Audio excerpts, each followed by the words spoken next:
KF-21 단가 조정 문제는 한국 공군의 장기 전력 운영 전략과도 밀접하게 연결되어 있습니다. 전투기 도입 과정에서 가장 중요한 요소는 단순한 도입 가격이 아니라 수십 년에 걸쳐 안정적으로 운용할 수 있는 비용 구조와 유지 관리 체계입니다. 초기 구매 비용이 비교적 낮게 책정되더라도 이후 유지 비용과 부품 조달 비용이 과도하게 증가하면 전체 전력 운용 효율은 자연스럽게 떨어질 수밖에 없습니다.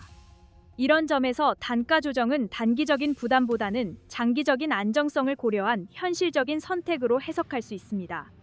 공군 입장에서도 예산 예측 가능성을 높이고 계획적인 전력 운용을 이어가기 위한 기반을 마련하는 과정으로 볼 수 있습니다. KF-21은 개발 단계부터 유지 관리 효율성과 운용 편의성을 함께 고려해 설계된 기체입니다. 주요 장비 구성과 정비 구조가 국내 운용 환경과 정비 인프라에 맞춰 설계돼 있어 해외 전투기에 비해 유지 비용을 체계적으로 통제하기에 유리한 조건을 갖추고 있습니다. 부품 교체 주기와 정비 절차가 국내 실정에 맞게 구성돼 있다는 점은 현장 정비 인력의 부담을 줄이는 데에도 긍정적인 영향을 줍니다. 이러한 구조는 장기적인 공군 예산 운용 측면에서도 중요한 장점으로 작용하며 예산 낭비를 최소화하는 기반이 됩니다. 단가가 일정 부분 상승했더라도 전체 운용 비용이 안정적으로 관리된다면 전력 효율성은 충분히 유지될 수 있습니다. 해외 전투기 사업 사례를 살펴보면 유지 비용과 장비 업그레이드 비용이 예상보다 크게 증가하면서 심각한 재정 부담으로 이어진 경우가 적지 않습니다. 일부 국가에서는 도입 당시 제시된 조건과 달리 핵심 장비 교체와 성능 개선 과정에서 추가 비용이 반복적으로 발생했습니다. 제작국 승인 절차가 길어지면서 일정이 지연되고 그에 따른 추가 비용이 누적된 사례도 여러 차례 확인된 바 있습니다. 이런 구조에서는 전투기 수량을 계획대로 확보하기 어려워지고 전력 공백 문제가 장기간 지속되는 상황이 반복되기도 합니다. 결국 도입 당시의 낮은 가격이 장기적으로는 오히려 부담으로 작용하는 경우도 많았습니다. KF-21은 국내 주도로 장비 구성과 운용 체계를 관리하고 있다는 점에서 이러한 구조적 제약에서 비교적 자유로운 편입니다. 공군 운용 환경에 맞춘 장비 조정과 성능 개선이 비교적 유연하게 이루어질 수 있는 구조를 갖추고 있으며 주요 의사결정 과정에서도 국내 주도의 판단이 반영됩니다. 이는 긴급한 전력 보강이나 운용 방식 개선이 필요할 때 신속하게 대응할 수 있는 기반이 됩니다. 추가 양산 계약과 단가 조정이 동시에 안정적으로 관리되고 있다는 점은 이러한 구조가 실제로 작동하고 있음을 보여주는 사례로 평가할 수 있습니다. 산업적 관점에서도 이러한 사례는 의미가 큽니다. 지속적인 양산 물량이 확보되면 제작사와 협력업체는 중장기적인 설비 투자와 기술 축적 계획을 안정적으로 추진할 수 있습니다. 생산 물량이 일정하게 유지되면 숙련 인력이 장기간 현장에 남아 기술을 축적할 수 있고 제작 공정의 완성도도 자연스럽게 높아집니다. 반복 생산 과정에서 품질 관리 기준과 제작 숙련도가 함께 향상되며 이는 전체 방산 산업 경쟁력으로 이어집니다. KF-21 사업은 이러한 축적 구조를 국내에 안정적으로 정착시키고 있다는 점에서 높은 평가를 받을 수 있습니다. 국제 방산 시장이 KF-21의 양산 진행 상황과 가격 구조에 지속적으로 주목하는 이유도 여기에 있습니다. 전투기 수출에서 중요한 요소는 단순한 성능 수치뿐 아니라 안정적인 생산 능력과 체계적인 비용 관리 능력입니다. 일정한 생산 속도를 유지하면서도 가격 변동을 합리적으로 조정할 수 있다는 점은 해외 구매국 입장에서 신뢰도를 높이는 요소로 작용합니다. 추가 양산 계약과 단가 조정이 동시에 유지되고 있다는 사실은 KF-21이 실전 배치와 수출 논의를 함께 고려할 수 있는 단계에 진입했음을 보여주는 근거로 활용될 수 있습니다. 이는 한국 방산산업이 독자적인 전투기 생산 국가로서 입지를 꾸준히 강화하고 있음을 보여주는 흐름으로 평가할 수 있으며 장기적으로는 국가 방위력과 산업 경쟁력을 함께 끌어올리는 기반으로 이어지고 있습니다. KF-21 추가 양산 계약과 함께 알려진 기체 단가 조정 소식은 현재 한국 방산 산업이 어떤 환경 속에서 전투기 사업을 운영하고 있는지를 보여주는 중요한 지표로 해석할 수 있습니다. 이러한 계약에서 KF-21 한 대당 실질 납품 금액이 약 50억 원가량 상승했다는 내용이 전해졌는데요. 고환율 환경과 글로벌 원자재 가격 상승, 항공용 특수 합금 가격 인상, 전자장비 부품 수급 불안, 시험 장비 유지 비용 증가 등 여러 요인이 복합적으로 작용한 결과입니다. 전 세계 항공우주 산업 전반이 비용 부담 압박을 받고 있는 상황에서 KF-21 역시 같은 환경의 영향을 받고 있다는 점을 보여주는 사례라고 할 수 있습니다. 국제 항공기 제작 환경을 살펴보면 항공용 알루미늄과 티타늄, 고강도 복합 소재 가격이 장기간 상승 흐름을 유지하고 있으며 항공전자 장비에 사용되는 반도체와 센서 부품 공급망 불안도 지속되고 있습니다. 여기에 환율 변동이 겹치면서 해외 장비 도입 비용과 원자재 조달 비용이 동시에 증가하는 구조가 형성되고 있습니다. 이러한 환경에서는 제작 단가 상승을 완전히 억제하기가 사실상 어렵습니다. 이런 조건 속에서 KF-21의 단가가 제한된 범위 안에서 관리되고 있다는 점은 비용 통제 능력이 일정 수준 이상 확보돼 있음을 보여주는 부분으로 평가할 수 있습니다. 단가 조정에는 원가 상승 요인뿐 아니라 장비 구성 강화 요소도 함께 반영된 것으로 분석됩니다. KF-21은 양산 단계로 진입하면서 실전 운용 환경을 고려한 장비 보완과 성능 개선이 지속적으로 이루어지고 있습니다. 전자전 대응 장비 성능 개선, 임무 수행 관련 구성 요소 안정화, 항법 장비 정확도 향상, 조종사 지원 장비 보강 등은 실제 작전 환경에서의 생존성과 임무 완수 능력을 높이기 위한 조치입니다. 이러한 개선 작업은 단기적으로 제작 비용을 높일 수 있지만 장기 운용 과정에서 발생할 수 있는 사고 위험과 정비 부담을 줄이는 역할을 함께 수행합니다.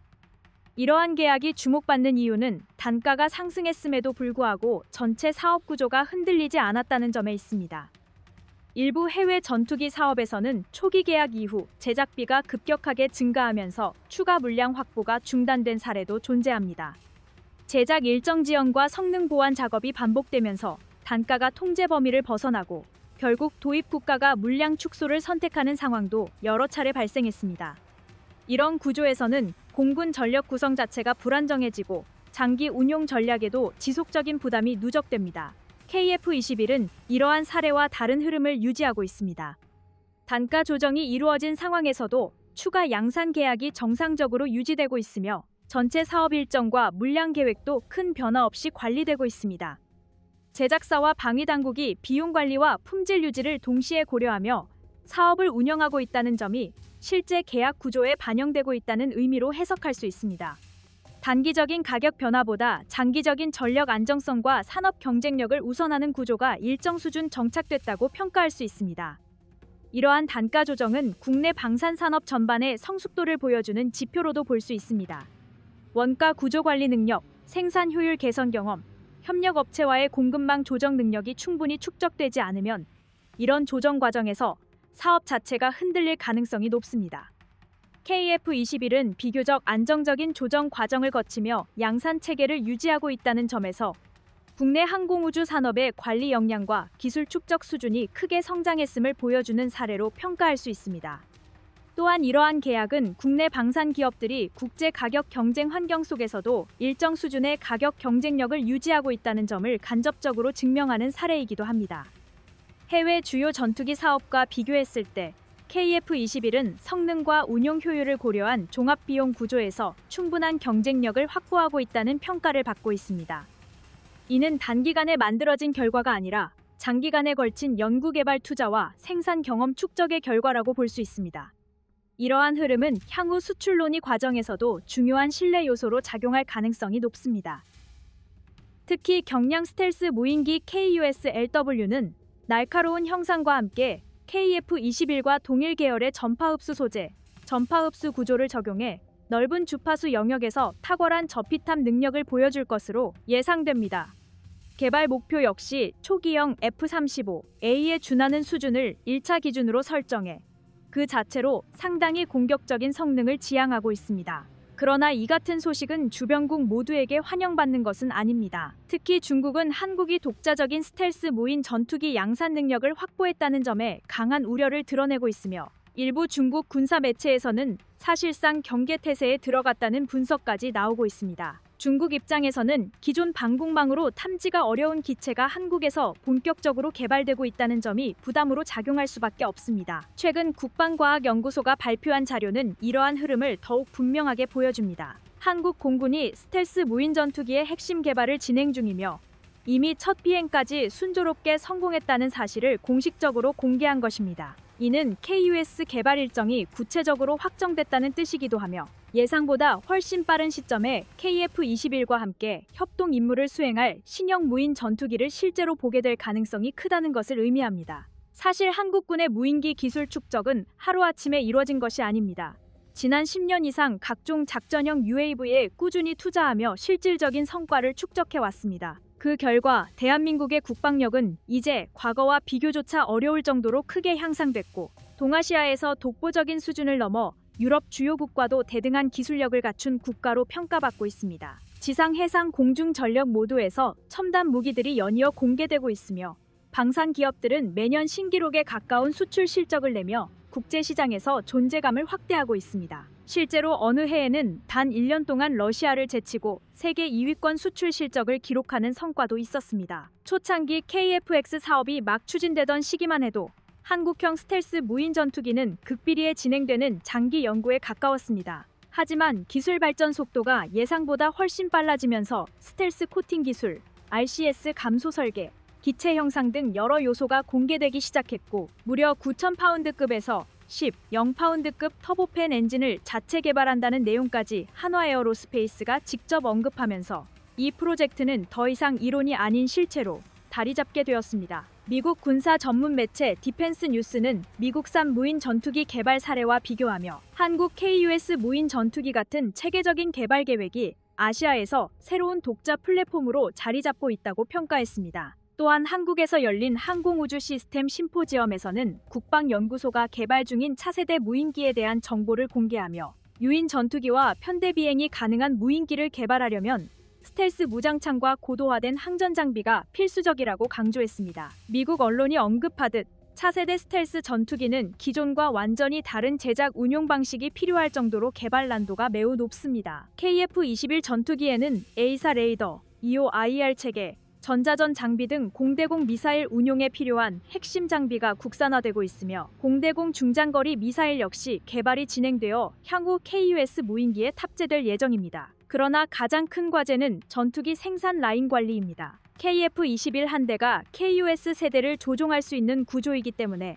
기존 전투기보다 훨씬 많은 수량의 무인기가 필요합니다. 이를 위해서는 파스 시스템 기반의 초정밀 생산 방식, 디지털 엔지니어링, 신속하고 유연한 소프트웨어 업데이트, 개방형 아키텍처 개발을 통해 어떠한 환경에서도 공중 우세를 확보할 수 있는 스텔스 무인기 생산 라인을 대한민국이 독자적으로 구축해야 합니다. 한국은 앞으로 무인 스텔스 전투기 개발 과정에서 기술 성숙도를 빠르게 끌어올리는 전략적 접근을 강화해야 합니다. 기술을 한꺼번에 완성하려 하기보다 단계별 시험 운용과 조기 시범 적용을 통해 잠재 위험을 최소화하고 실전 활용 가능성을 점진적으로 높여가는 방식이 중요한데요. 이러한 개발 방식은 속도와 안정성을 동시에 확보하기 위한 핵심 절차로 평가됩니다. 특히 KF-21 사업을 통해 확보한 스텔스 설계 경험과 고도의 데이터 처리 융합 기술 역량을 고려하면 향후 등장할 한국형 무인 스텔스기는 동일 세대의 주변국 플랫폼보다 우위에 설 가능성이 크다는 분석도 나오고 있습니다. 현재 국내 방산 산업은 과거와 비교하기 어렵다는 평가가 나올 정도로 빠르게 전력화가 이루어지고 있습니다. 각 군에서 새 무기 체계를 연속적으로 배치하고 있을 뿐 아니라 국방 연구기관과 산업계가 협력해 미사일 포탄 같은 기존 무기뿐 아니라 레이더, 센서, 전자전, 지휘 통제 기술까지 다양한 분야에서 진전을 이루고 있습니다. 그리고 이러한 변화의 중심에는 국산 무인 전투 플랫폼 확보 전략이 자리하고 있습니다. 한국항공우주산업은 경공격 헬기의 무인 운용 개념, FA-50의 무인 전투 플랫폼화 등 여러 미래 로드맵을 제시하고 있고 국방과학연구소와 방위사업청 역시 소형 정찰용 UAV부터 중형 대형급 전술 UAV, 배회 탄약, 통신 중계용 무인 플랫폼까지 폭넓은 분야의 사업을 본격 실전 단계로 올리고 있습니다. 이 모든 사업이 예정보다 안정적으로 추진될 경우 한국은 단독으로 전투기 무인기 기술체계 전반을 구축한 국가의 반열에 오르게 됩니다. A사 레이더 양산 체계가 본격적으로 가동되면서 KF-21 전투기의 전투 운용 구조 역시 한 단계 높은 수준으로 진입하고 있습니다. 레이더는 단독 장비로 기능하는 장치가 아니라 조종석에 설치된 다기능 디스플레이 장비, 임무 처리 장비, 무장 운용 구성과 긴밀하게 연동되면서 하나의 통합된 전투 운용 체계를 형성합니다. 조종사는 레이더를 통해 탐지된 정보와 전술 데이터를 실시간으로 확인하며 이를 바탕으로 무장 선택과 기동 판단을 동시에 수행하게 됩니다. 이러한 정보 흐름이 원활하게 작동하기 위해서는 각 장비 간 연동 구조가 안정적으로 구축되어야 하며 한화 시스템이 양산하는 레이더는 이러한 연계 구조를 국내 기술로 통합 관리할 수 있도록 설계되어 있습니다. 이로 인해 전체 전투 체계의 신뢰성과 완성도가 함께 높아지고 있습니다. 국내 기술로 개발된 레이더를 안정적으로 공급할 수 있다는 점은 유지 관리 측면에서도 매우 큰 강점으로 작용합니다. 해외 장비에 의존하는 경우 부품 교체나 성능 점검 과정에서 긴 대기 시간이 발생하고 제작국의 승인 절차로 인해 정비 일정이 지연되는 사례가 반복되어 왔습니다. 또한 부품 가격 상승이나 물류 문제로 인해 운용 비용이 예측보다 크게 증가하는 구조도 형성됩니다. 반면 KF-21 레이더는 국내 생산망과 정비 체계를 기반으로 운영되기 때문에 필요한 부품을 신속하게 확보할 수 있고 기술 인력도 즉시 투입할 수 있는 환경이 구축되어 있습니다. 이러한 구조는 긴급 상황에서도 안정적인 대응을 가능하게 하며 장기 운용 과정에서 전력 유지 효율성을 높이는 핵심 요소로 작용합니다. 수출 경쟁력 측면에서도 A사 레이더 국산화는 매우 중요한 의미를 갖습니다. 전투기 수출 협상 과정에서 구매국이 가장 중요하게 평가하는 요소 중 하나는 핵심 장비의 공급 안정성과 기술 지원 범위입니다. 구매국 입장에서는 전투기를 도입한 이후 수십 년간 안정적으로 운용할 수 있는지 여부가 가장 큰 관심사로 작용합니다. KF-21은 레이더를 포함한 주요 항공전자 장비를 국내에서 직접 관리할 수 있기 때문에 구매국 요구에 맞춘 성능 조정과 운용 환경 맞춤 지원이 비교적 유연하게 이루어질 수 있습니다. 기술 이전 범위, 정비 교육, 성능 개선 협력 등에서도 보다 적극적인 대응이 가능하며 이는 해외 시장에서 신뢰도를 높이는 중요한 기반으로 작용하고 있습니다. 해외 전투기 프로그램의 경우 핵심 장비에 대한 접근 권한 제한으로 인해 수출국과 구매국 간 갈등이 발생한 사례도 적지 않습니다. 특정 기능이 제한되거나 일부 성능이 의도적으로 낮춰진 형태로 제공되면서 실전 운용 효율이 저하되는 경우도 존재했습니다. 일부 국가는 레이더 성능 업그레이드를 추진하려 했지만 제작사의 승인 문제로 수년간 지연을 겪기도 했습니다. 이러한 구조는 구매국 입장에서 장기적인 불만 요소로 작용하며 전력 운용 안정성을 떨어뜨리는 요인이 됩니다.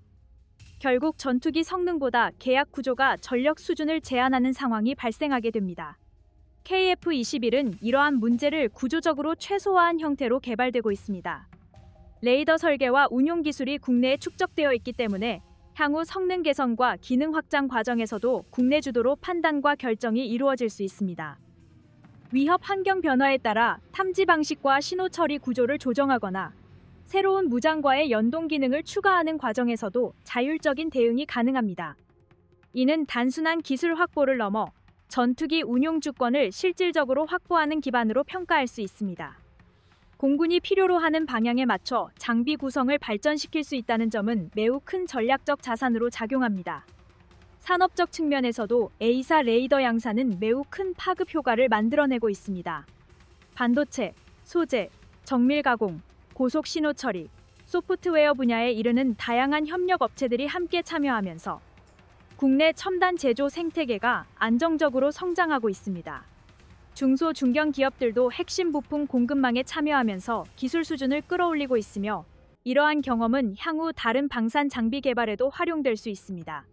이 구조는 단기 성과에 그치지 않고 차세대 전투기와 무인 항공기, 감시 정찰 장비, 전자전 장비 개발로 자연스럽게 확장될 수 있는 토대를 형성합니다. KF-21 레이더 양산 사례는 한국 방산 산업이 단순 조립 중심 구조에서 벗어나 핵심 기술을 직접 확보하고 운영하는 단계에 도달했음을 보여주는 대표적인 사례로 평가할 수 있습니다. 연구개발, 시험 검증, 양산, 운용 지원까지 이어지는 전 과정을 국내 기술로 관리할 수 있는 구조가 점차 완성되고 있으며 이는 기술 자립과 품질 신뢰성을 동시에 확보하는 기반으로 작동하고 있습니다. 한화 시스템이 KF-21 전투기에 탑재되는 능동 전자주사식 위상 배열 레이더의 양산 생산에 본격적으로 착수했다는 소식이 전해졌습니다. 전투기의 전투 능력을 결정하는 핵심 요소 중 하나는 바로 탐지와 추적, 표적 식별 능력을 담당하는 레이더 장비이며 이 장비의 성능과 신뢰성은 전투기 전체 전력 수준을 좌우한다고 볼 수 있습니다. 공중전과 장거리 교전 환경에서 먼저 상대를 발견하고 정확하게 식별하며 동시에 여러 표적을 관리할 수 있는 능력은 전투기의 생존성과 임무 성공률을 결정하는 핵심 요소로 작용합니다. 이러한 관점에서 KF-21에 적용되는 A사 레이더가 국내 기술로 개발되고 동시에 대량 생산 단계에 진입했다는 사실은 한국 방산기술이 연구 개발 단계를 넘어 안정적인 실전 운용 단계에 도달했음을 보여주는 매우 상징적인 사례로 평가할 수 있습니다. A사 레이더는 수천 개 이상의 송수신 모듈로 구성된 고정밀 전자장비로 표적 탐지 거리와 다중 추적 능력, 전자전 대응 능력까지 종합적으로 담당합니다. 기존 기계식 레이더와 달리 전자 신호를 이용해 빔을 빠르게 전환할 수 있기 때문에 탐지 속도와 정확도가 크게 향상됩니다. 이 장비는 단순히 적기를 찾는 역할에 그치지 않고 공대공 미사일과 공대지 무장의 유도 정보 제공, 전술 상황 분석, 전장 정보 공유 기능까지 연계되는 핵심 구성 요소로 작동합니다. 이러한 복합 기능을 하나의 장비에 통합하기 위해서는 고성능 반도체 기술, 초고속 신호 처리 기술, 안정적인 소프트웨어 운용 기술이 함께 축적되어야 합니다. 하나 시스템이 해당 레이더를 양산 단계까지 끌어올렸다는 점은 국내 기업이 이러한 복합 기술 역량을 장기간에 걸쳐 체계적으로 축적해왔다는 의미로 해석할 수 있습니다. KF-21 A사 레이더 개발 과정에서는 국내 연구진과 산업체, 시험기관이 장기간 협력하면서 기술 완성도를 지속적으로 높여왔습니다. 초기 설계 단계부터 실제 작전 환경을 고려한 구조 검토가 이루어졌고 시제품 제작 이후에는 반복적인 시험 비행과 지상 시험을 통해 성능 안정화 작업이 진행되었습니다. 실제 운용 환경에 맞는 출력 조정, 탐지 알고리즘 개선, 신호 간섭 대응 능력 강화 작업도 함께 이루어졌습니다. 고온과 저온 환경, 강한 진동 조건, 전자파 간섭 환경에서도 안정적으로 작동할 수 있도록 검증 절차가 체계적으로 진행되었으며 이러한 검증 결과는 다시 설계 개선으로 연결되는 구조를 형성해 왔습니다. 이러한 과정을 거쳐 양산 체계가 구축되었다는 점은 단순한 시제품 수준을 넘어 실전 배치가 가능한 신뢰성을 확보했다는 의미를 갖습니다. 특히 주목할 부분은 레이더를 포함한 핵심 항공전자 장비의 국산화 비율이 매우 높다는 점입니다. 해외 전투기의 경우 레이더와 임무 장비를 외국 기업에 의존하는 구조가 일반적이며 이로 인해 성능 개량이나 장비 교체 과정에서 다양한 제약을 받는 사례가 반복되어 왔습니다. 장비 접근 권한이 제한되거나 핵심 소프트웨어 수정이 불가능한 경우도 적지 않습니다. 반면 KF-21은 주요 탐지 장비와 전자 장비를 국내에서 직접 설계하고 생산할 수 있는 구조를 갖추고 있습니다. 이는 향후 성능 개선과 기능 확장 과정에서도 국내 판단에 따라 유연하게 대응할 수 있는 기반이 됩니다. 장비 구조와 운용 논리를 국내 기술진이 완전히 이해하고 있다는 점은 장기적인 전력 운용 안정성 측면에서 매우 큰 장점으로 작용합니다. 해외 사례를 살펴보면 첨단 전투기 도입 이후 핵심 레이더 부품 수급이 지연되거나 소프트웨어 업데이트 승인 절차가 길어지면서 전력 운용에 차질이 발생한 경우가 적지 않습니다. 일부 국가에서는 레이더 개량 비용이 급격히 상승하면서 계획했던 전력 강화 일정이 크게 지연되기도 했습니다. 핵심 기술이 제작국에 집중된 구조에서는 운용 국가가 독자적인 개선을 추진하기 어렵고 장기간 제작국의 정책과 수출 통제 기준에 의존할 수밖에 없는 상황이 반복됩니다.